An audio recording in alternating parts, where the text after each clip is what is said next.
Well, a very good afternoon and welcome to the Late Bite Lunch. We're not actually coming to you live from Ballinamore today. We're on the road as we have a meeting later on with a very special guest for later in the year, if we can just tie in all the times, dates, etc. I am really excited about the guest we have today, and I wish it was in far happier circumstances we were getting to talk to him.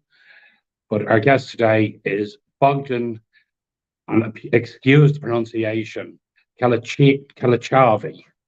Bogdan is actually the mayor of a district in Ukraine, which I will let him do the pronunciation on because, as I said, I really and truly don't want to absolutely decimate it. We will hopefully also be joined later on by our regular Ukraine commentary from Brendan Murphy. Brendan is having some technical issues at the moment and hopes to join us very shortly. So, Bob, just before I get into chatting with you properly, I do just have one very quick announcement that I have to make.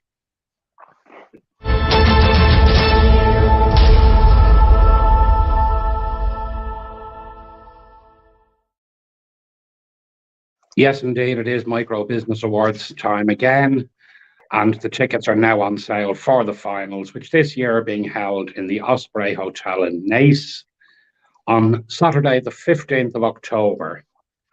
The evening is going to consist of pre-dinner drinks, followed by a gala banquet, the awards, and networking late into the night in our own private lounge.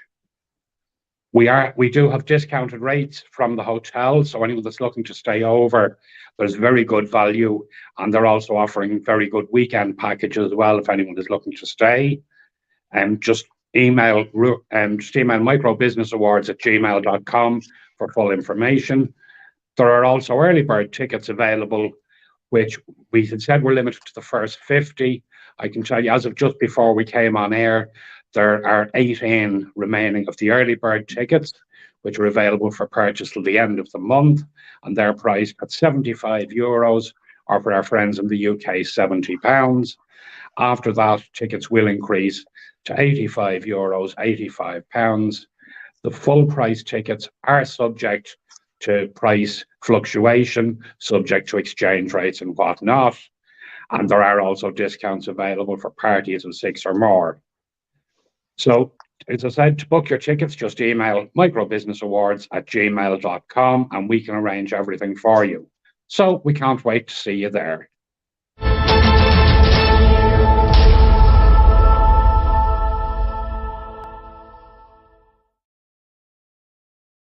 Now that that's out of the way, Bogdan, thank you very much. I appreciate just how difficult a time it is for you, and I really appreciate you taking the time to join us today.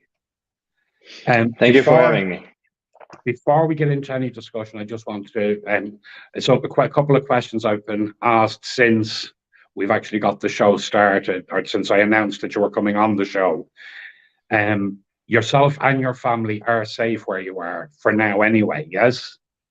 Yes, we are safe. My family is here, and my brother, he used to live in Irpin, but he left that city on the very first morning of war. His building now is destroyed a bit, but he's never coming back there. So we all are here, and we are all safe. Oh, I'm so glad to hear that you're all safe. That is the main thing. I know we have a huge amount to talk about, but what I would love to do, I'd love to start going back a little bit, long before politics and the like. Explain to people what growing up in Ukraine was like. I mean, I'm almost certain I had read somewhere that your parents were medics. Is that correct? Yes. So my parents were studying medicine. They are from different regions of Ukraine, but they met in a medical school, and they were sent, or they relocated to this town because we have a district hospital in our town. So this is how my family came here and how I was born here. Right, and where you were born in the region. What is the correct pronunciation of the region so I don't mess it up? Okay, so the region is Ternopil region, but my community, my municipality is called, where I'm a mayor, is called Kopychyntsi. And I was born here.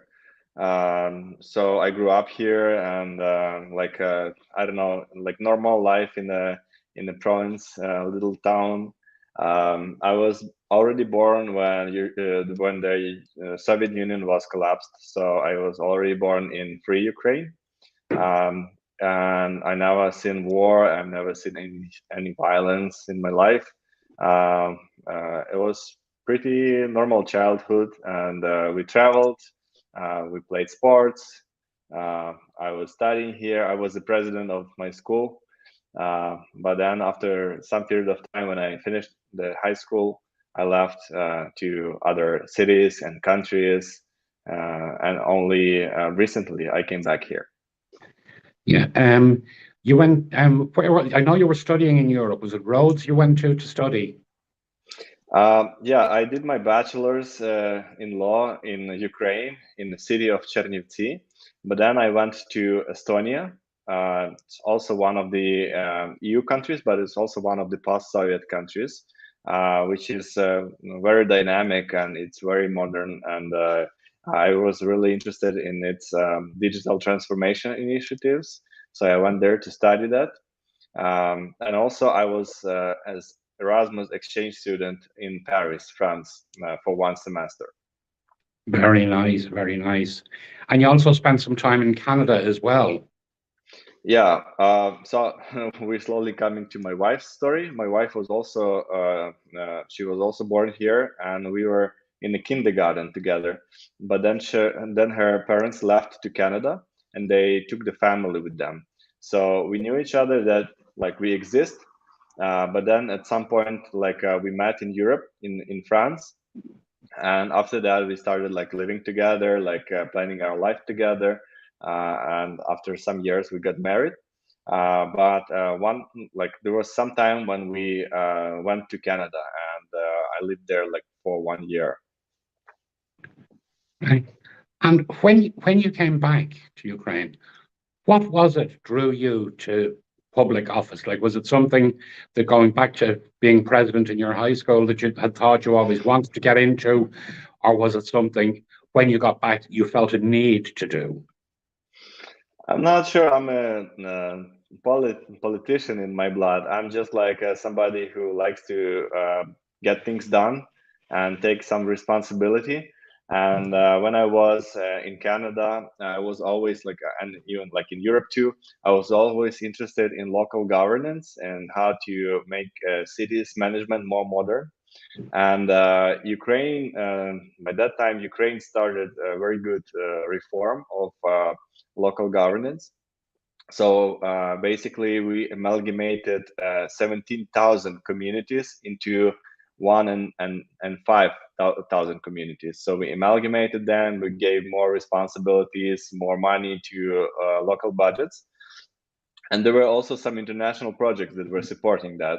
So I felt like this is a good time to come back, and I applied for, as a young professional, I applied for 2 international projects, one German and one American, that was working here, and I was accepted to both. So I felt like, okay, this is the time to invest my energy and time to Ukraine. So this is how I came back to work with local governance in Kiev, in Ukraine. Yeah, I mean, with all due respect, you're very young to have made it in your first year to mayor. You haven't been in public office for that long, have you? No, it's my first term, and I won elections in late 2020. So this is my second year of being mayor. So I've been here for 1 year and a half. Yeah, so it's been very much a baptism of fire for you. Yeah, it's a bad time. Like the first day of war, I understood that Oh, this is such a tough time to be a mayor in Ukraine because it all started from COVID-19 pandemics, and we had like some restrictions. We had some things to do, like to react to the COVID here, that limited our development, and but it was global, right? But then like there was war, and it's like even worse, like that we have to work more intense, that we have to be very flexible, we have to adjust very fast to the situation, we have to cancel some plans, we have to like adjust, and it's a very tough 1.5 years in my life. Absolutely, absolutely. So just before we get into discussing the conflict itself, because I know that's the main thing we wanted to talk to you about today, one of the questions that all of our guests that come on the show get asked is in relation to the light bite, their favorite light bite lunch. So what is it your favorite meal for the middle of the day is? Okay, so usually I eat what's typical here because I'm local. So it's very popular here to eat soup for lunch. So I would eat soup, borscht or mushroom soup, and also some potato pancakes. Very nice, very nice. Well, we have a comment in there from Monique. I'll just bring it up on screen there. That Monique congratulates you on your command of English. It's impressive. And that's actually coming from someone who's very highly qualified, as Monique actually runs an English language school. So Monique is one of our very regular viewers here on the Light Bite Lunch, and a regular contributor also. Yeah. So yes. So I'm trying to do my best. Like I'm trying to use English to just describe the situation what's here, because I know that many of my colleagues, they don't speak it, and I still think that we have brilliant people here, like that are dealing with Russian aggression, and on every like level as mayors as well. So I'm just like trying to use this opportunity to represent as many of my colleagues as possible. yeah, no, absolutely. And we, as I said, we really appreciate you taking the time, because I know how difficult and how hectic your schedule has been. So moving on to talk about the conflict itself. When you first heard about the Russian invasion, what was your first concern? Yeah, my first concern was early in the morning, and I got a call that the war started. So I was still like kind of like in the sleeping mode. So my first thing that I thought about, like, should I take a shower? Do I still have time to take a shower or not? So this is the first thing I thought about. Second second thing was like yes, what's the action plan? You know, it's very hard to understand what should we do. So like we try like to fill the tanks and all our like vehicles that we had in the city hall, because we didn't know what's preparing us. And then slowly but surely the city started waking up, and I saw this like panic that people were like taking groceries from the stores. They would be like taking pharmacy. The ATM machines would have like waiting lines. So I saw this panic. So like first thing that I was trying to deal with is panic in my society. So I was trying like to think about like how can I eliminate that. Yeah, I mean, it's, like, in all honesty, I can't even imagine waking up in a situation like that, what it actually feels like. I mean, I lived in Northern Ireland during some of the Troubles, and the scenes I'm seeing, and genuine, it's just, I cannot wrap my head around what the feeling is to wake up in that type of scenario. So and that's why I really wanted to talk to somebody who's there, who's living through it, who's dealing with it. I mean, we've had Brendan Murphy on several times, who was living in Irpin and who has returned to Ireland, but is still very actively involved in the Rebuilding Irpin program, which we'll come to in a little while. But to actually speak to someone who's there on the ground, and that's why, as I said, I was delighted to actually get hold of you. I know in an interview you gave previously, you spoke about the air raid siren and it being a sound that you don't think you will ever actually forget.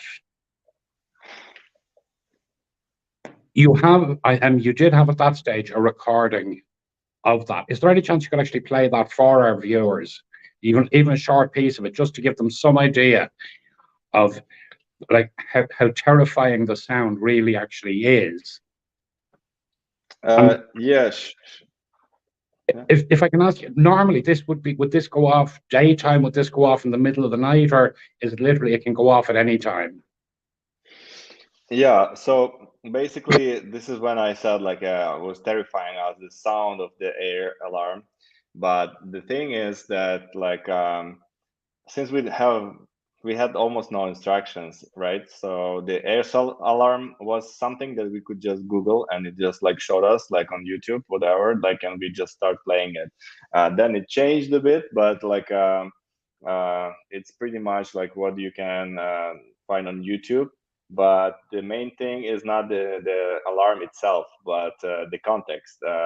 And that it can wake you up anytime, that it can sound like, as you mentioned before, like it can sound like in the middle of the night and in the daytime, and you don't know when it will end, and you don't know like when it will hit you. Now more or less we are like we are understanding like how the war is going on now, and we understand that it's we are located in a region that Russia is not gonna hit us directly, maybe with some missiles, but much more unlikely. But those very first days, like you didn't know what to expect, we didn't know what to do, and like all people would be like hiding in cellars, and they wouldn't know like how to plan their life properly. So we hear this air alarm more or less like every day. I know that in other regions in Ukraine, it's like especially in Kiev, Irpin, in Bucha, in Mariupol, it can sound like for weeks. You know, it can sound like for a very long time. Now it's more like in our case, it's more or less more safe, I would say. But yeah, I can play it for you. Yeah, that'd be great if you could. Yeah, I'll try. Can you hear it? Oh yeah.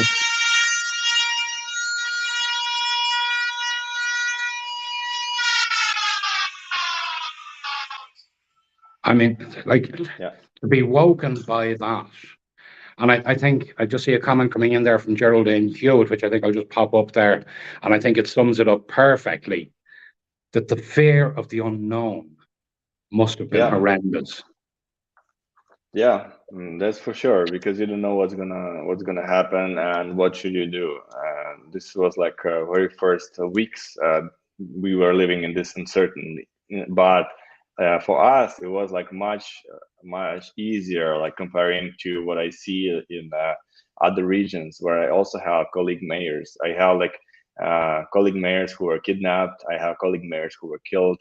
I have like relatives in eastern part of Ukraine, where my mother is from. They were also escaping from there. I have so many internally displaced people that are coming here and describing what they saw, how did they survive all this.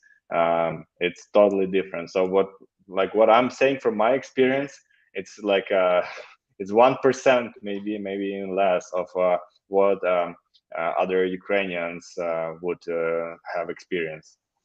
Oh no, and again, I totally appreciate that, but I think we're very lucky in that sense, in the sense that because the region you're in is less exposed to the extreme side of it, it means I'm able to get a chance to talk with you today, because I know under normal circumstances, you have so many different committee meetings and whatnot trying to plan going forward, that I really do appreciate you taking the time today. We've had a comment in there, another comment in from Maggie. Great to hear from Bogdan and about real lived experience. So thanks for that. Yeah, I can share some of the stories of people that came here, and can talk about a few stories if you want.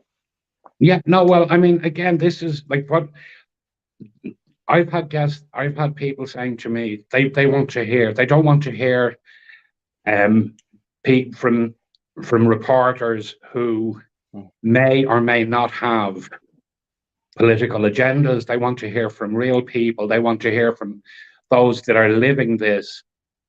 I mean, Yeah. in your region, you're not that far from a military airport, so that must have given some concerns that your area could again be deemed a legitimate target. Yeah, like in my region still, we have some missiles. We have this air defense system and too. So sometimes they hit, like let's say in Ivano-Frankivsk, in Khmelnytsky. These are like missiles that hit us, like in Lviv. In Lviv, actually, we saw it like flying over us. You know, we got like this air alarm, but for some reason I was outside at that moment, and I saw like the missiles flying over us. And then like after like 6 or 8 minutes, we got news that Lviv, the city of Lviv, was hit. And yeah, of course we receive like strikes in our region as well. It just like we are so lucky that our town is small. You know, it's not like a administrative or political or economic center in my country. So that's why it's attractive to some of our IDPs. But commenting this on the I'm glad that you would like to hear like some words like from us, like local people, not from the reporters, not always from the reporters. I just had today the conversation with one of the IDPs. She is working. She's from Zaporizhia region. It's eastern part of Ukraine, and she went to Germany for some of the conference. And she just came back and she said that the people that were hosting her, they were in Germany. They were convinced that the city of Odessa is occupied, and she said, "No, it's not." And they said, like, "No, they're giving you wrong news. Like, probably you don't know the whole truth." But she says, like, "But I have friends living in Odessa. You know, like we have like we are interconnected here. I have Yeah. friends living in Odessa, and I know for sure that the city of Odessa was also receiving some strikes in the civilian buildings as well, but it's not occupied so far." So it's sometimes very important to have these horizontal connections and just getting some information like from ordinary people that you know, from your friends. Yeah, absolutely. So anyone who's watching, who's thinking, I really want to help Bogdan and his region, what can we do to help you at this moment in time? Yeah, don't forget about us. I think that it's very tireful to think about war all the time. Uh, I would also, if I could, I would choose not to think about war all the time. But unfortunately, Russia is making me thinking about that. So we need some help, of course. Like we need some informational help. We need like people to know not to forget about this war in the center of Europe that is happening right now. Um, and also like we have some humanitarian issues. We have people coming in. We have like we have to host them. We have to build some shelters for them. So you can donate. You can arrange some humanitarian aid. You can help our hospital because we also need some more equipment. You can also help us with finding some organizations, with finding some twin cities. We are also working on that. You can also come volunteer. You can come as a volunteer to help us. We are expecting some doctors coming from United States, from the city of Bozman. We have some relations with that city. They already sent us some humanitarian aid, and you can also follow our news, or you can follow our local social media in our town, in our humanitarian center. So there are so many ways to help. Just let me know if you really want, and I'll try to arrange that. Or also we can also, if you want to have some partnerships, not only with our city, I can also help you with that. I'm head of the association of mayors in my town, in my region. The other mayors, they elected me to represent them. So I can also like find right partnerships if you would like to. And yeah, basically, you can also convince your governments to send us more military help because it really works. It really helps. Maybe for somebody it sounds like okay, we don't want to take part in war, but for us it's like we also don't, and now we are sending our friends and relatives, like just people we know, like to the front lines, and we also try to equip them. They all the time they need some bulletproof vests, they need some helmets, they need knee protections, they need like also like this defense equipment that the normal soldiers need, because it's very hard, like when you have such a, you had like a normal army, now we have like a very big army, and because like normal people are going to war, so everything is good. Just let me know, like if you want to help, um, I'll arrange that and report. Right. And what is the best way for people if they want to get in touch with you or with your administration to offer their support? Is it best should they contact you through LinkedIn? Is there a Facebook page they should contact? Is there an email address? What way is best for people to get you? Sorry, you've actually muted yourself there. What about There you now? go. Okay. I'm trying to be active in all the social media, so you can connect me in LinkedIn or Facebook. But we usually, since Ukrainians are more active on Facebook, so we have more activities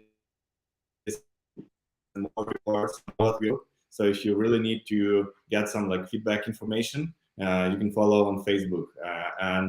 But if it's just like for messaging, I'm there for you, like on LinkedIn, email, Twitter, Instagram, you name it. Yeah. Well, we really do appreciate it. Unfortunately, Brendan hasn't been able to get in, but he has sent me over something, and you're probably well aware of this, the rebuilding urban plan that's already kicked off. The round 3 of the rebuilding urban plan is actually on. The Zoom meeting is going to take place at 1 p.m. on the 30th of May, 1 p.m. Irish time, 3 p.m. Kiev. And we will share the link afterwards that you can register on. The plan is to rebuild 76% of the destroyed city of Irpin due to the Russian military invasion and active hostilities in the community. The third meeting of the summit, Urban Reconstruction Summit 2.0, with new topic, Urbanism and Smart Cities. The event will take place on the Zoom platform, and the project is being implemented as an initiative with the Urban Investment Council in various partnerships.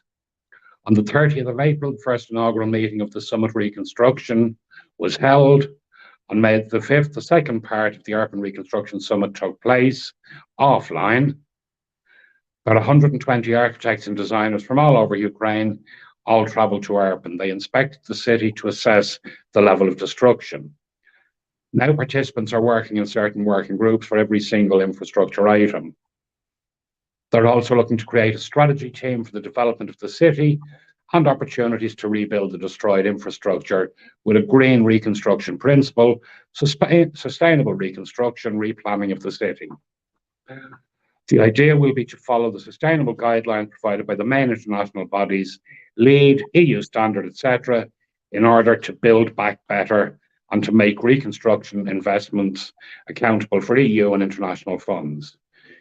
The Urban Investment Council and the project team invite you to continue to join the team of urban rebuilders, urban planners, architects, designers, visual designers, fundraisers, financiers, translators, etc.